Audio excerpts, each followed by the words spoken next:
Hello, everyone. Welcome to MICE Talk from Liberty International Tourism Group. I'm your host, Maximilian, CEO of Liberty Group. In each episode, we will dive deep into the latest MICE industry trends, share insights from seasoned professionals, explore innovative event technologies, and showcase success stories that redefine the landscape of MICE. So today we have with us Monica, our CEO of Liberty Portugal, and Hello. Francesco, our sales rep Italy. So welcome to our Ciao. podcast. It is great. So two Italians, Monica, you're from Italy, Francesco from Italy. So I'm from Austria, close by to Italy. So the love for Italy we all share. So great group of people. Portugal today, luckily I've been there because Monica, when did we do the annual meeting in the Liberty annual meeting in Lisbon, 2018, I think? 18, yes, correct. Exactly. So we brought the whole Liberty gang to Lisbon and we had a beautiful time there. So for me, it's also sometimes easier to talk about a destination when I've been there already. So to start in a smooth way, Monica, how would you describe Portugal to somebody who has never been there? The words to describe Portugal are endless, but probably I will say Portugal is the country of wonders. It's located in the south of Europe, between Spain and the Atlantic Ocean. And the Portuguese territory includes also two autonomous regions, the archipelagos of Madeira and Azores, that are located in the Atlantic Ocean. Portugal is very famous for its the cuisine, the gorgeous beaches, for the landscape, the cathedrals, the castle, and of course, the wine. Portugal is an amazing, the most important. Portugal is an amazing country to visit. Super. Yeah, so Francesco, what is your relationship with Portugal? I think we had a fam trip to Portugal a few months ago, correct? And you joined? Yes, I joined the fam trip Monica organized. It was incredible. It wasn't my first time there. I've already been to Lisbon and Algarve, but it was the first time I've been in Porto, and the experience was amazing. The city is incredibly beautiful, with a perfect blend of rich history, stunning landscape, and vibrant culture. Also, the people were very friendly, welcoming, making the visit even more enjoyable. So my experience was great. Super. Monica, what are the main cities to do incentives in Portugal? Incentives or experiences? Oh, yeah, it's both. at the end well connected. You're right. Yes.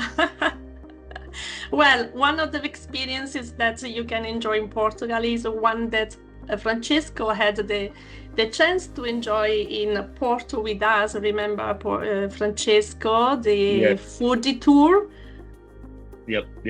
The eating the vineyard in the Douro Valley. Yeah, The foodie tours is one of the authentic tours that we can organize in all Portugal. This is really for food lovers because you start to eat and drink at 11 o'clock and you end at 3 o'clock.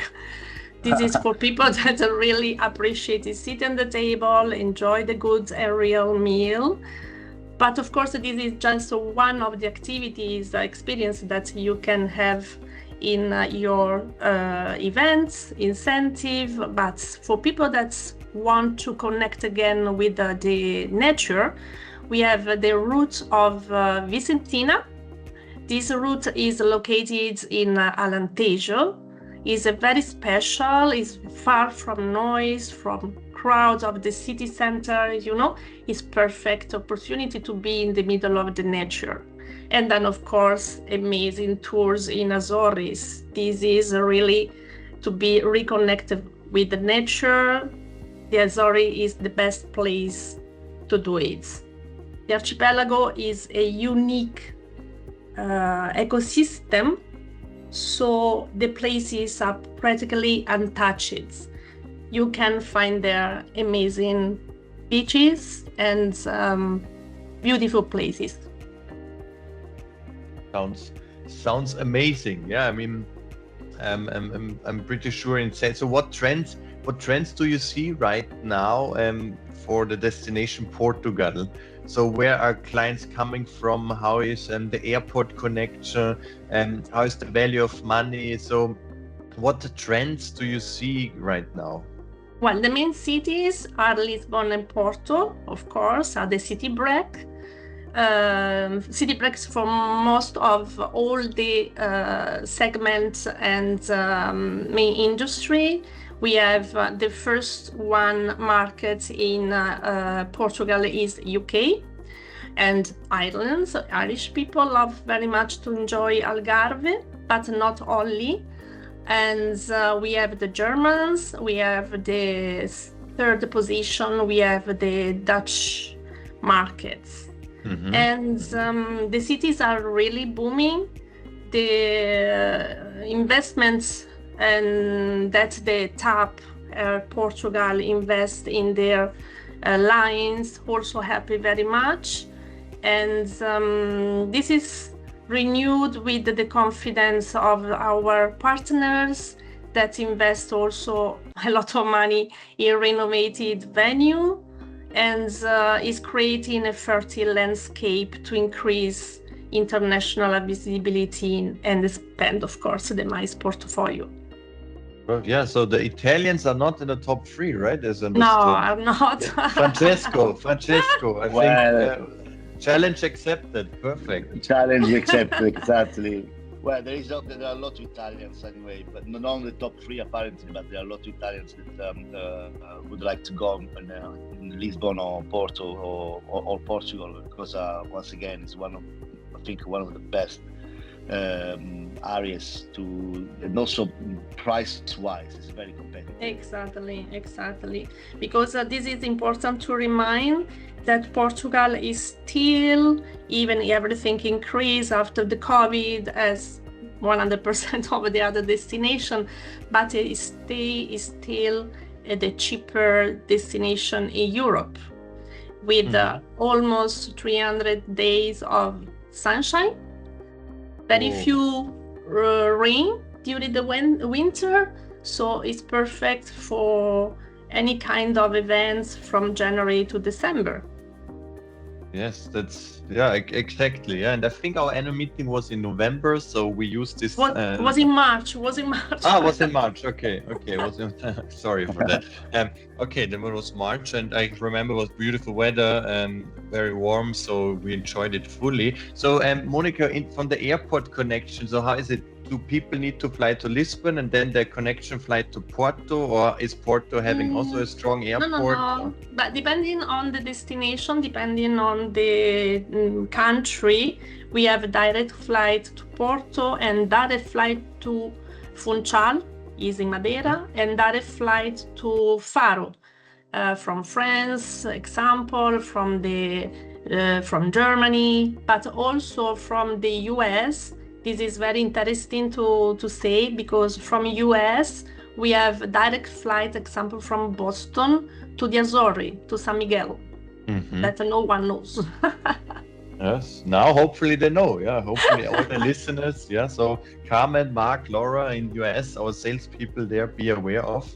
No, super. Okay, no, very, very interesting. And what our clients are always asking, and what is very important for them, the hotel infrastructure. So what group sizes are possible in Portugal related also to hotel infrastructure? Well, in Portugal we have all kinds of hotels and capacity, okay? So really it depends on the client expectation and in the event they want to create, because we have hotels with only 30 or 40 rooms that we can buy out. Alentejo Villamura Algarve Resort is a landmark of quiet prestige located along southern Portugal's picturesque Algarve coast. Famed as one of Europe's most sought-after holiday destinations, Villamura boasts pristine beaches, world-class golfing, and culinary indulgence all year round. A world-awarded resort offering 260 rooms and a wide range of meeting facilities. a ballroom with over 400 SQM complemented by multiple breakout rooms. If you would like to meet or dine under the stars, the hotel offers extensive lush gardens or some lovely areas around the pools overlooking the golf course, which can be ideal for your next event. So boutique hotels, this is interesting for who want to create a nice incentive in Portugal countryside, but also huge hotels with 600 rooms and meeting space for 300 people. So we can have a host in all Portugal any kind of events, from congresses to incentive to just seminary, whatever the client wants, we are ready. Super. That sounds perfect. I always, when we have such podcasts, I always look for some key facts about the destination that maybe people did not know. So one of them is Lisbon is older than Rome. I was not aware of, and I think that's super interesting. Then the biggest waves ever surfed are also in Portugal.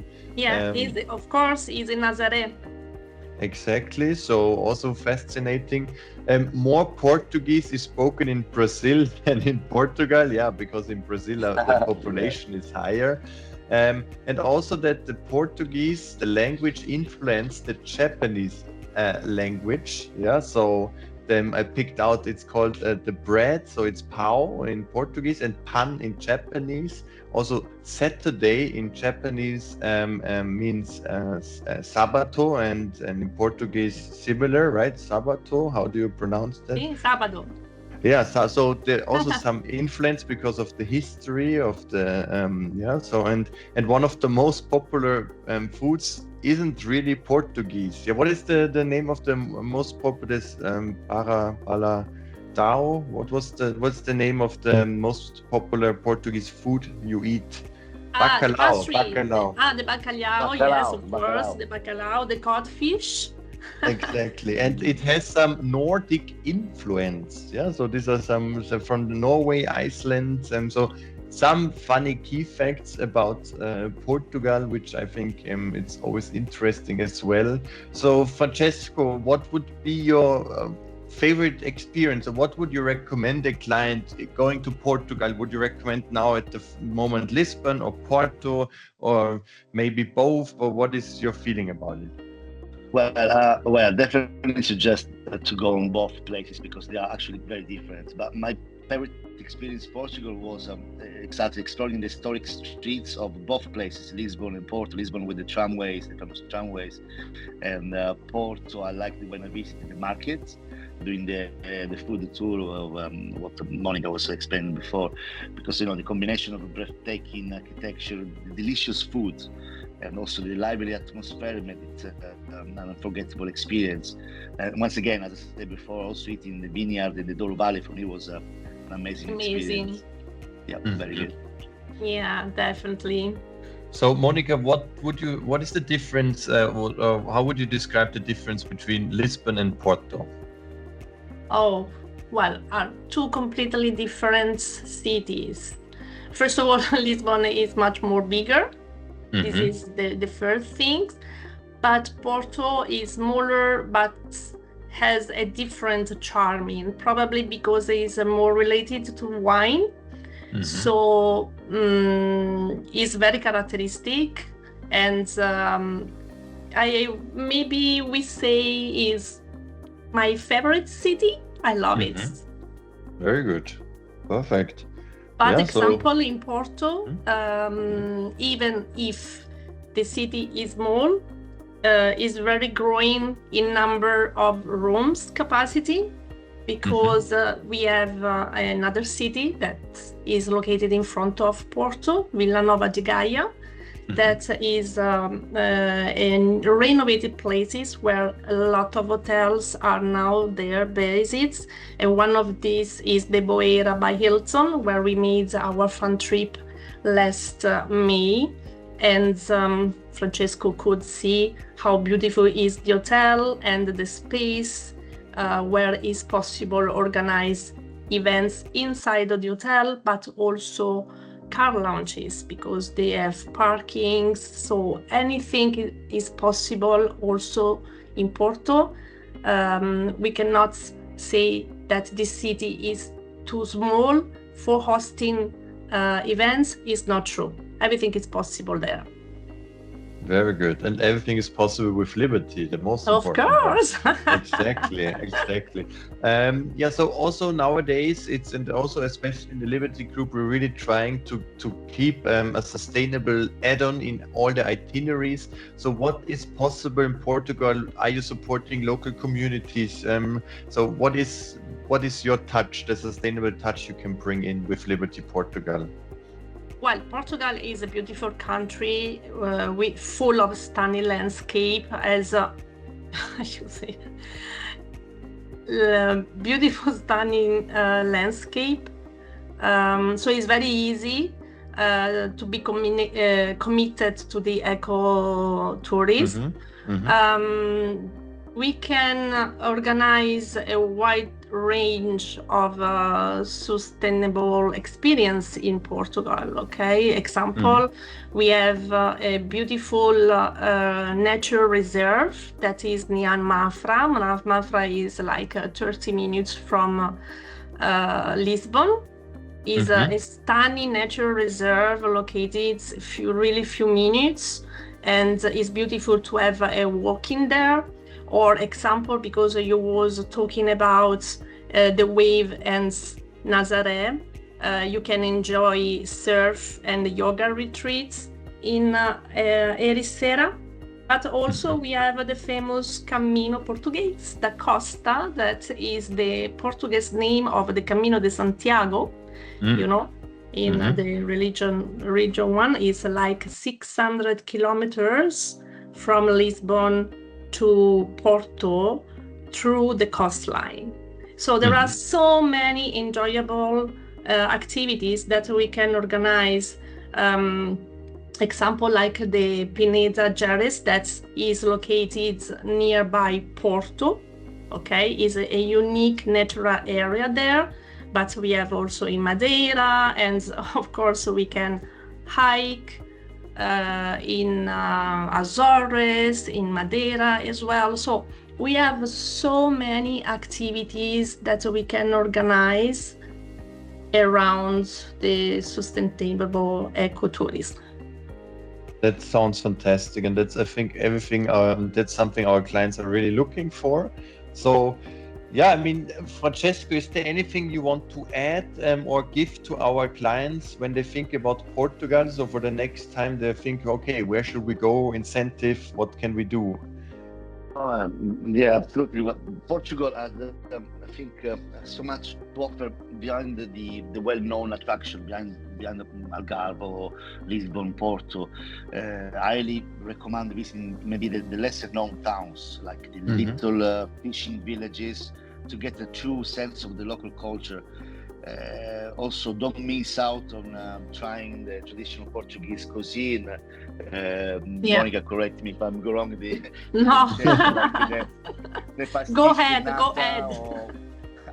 Pastis de nata, or as you mentioned, Max, the typical bacalhau. Very tasty, very strange as a flavor for a southern country. And also, if you love the nature, the coastal regions, the Capo Verde, the islands, Douro Valley, once again, the national parks are massive places. But also the people, once again, once you meet this, once you visit this country, see that the people are really friendly. Majority of people speak English compared to other Southern Europe countries. It's also very safe. I wander like 2 o'clock in the morning, and was very, I feel really very safe. Very important.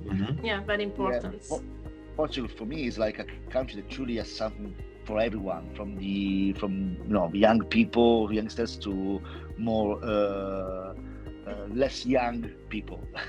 So for every kind of wallet or any kind of once again age, from January to December, it's very pleasant weather, and once again it was a wonderful place to be.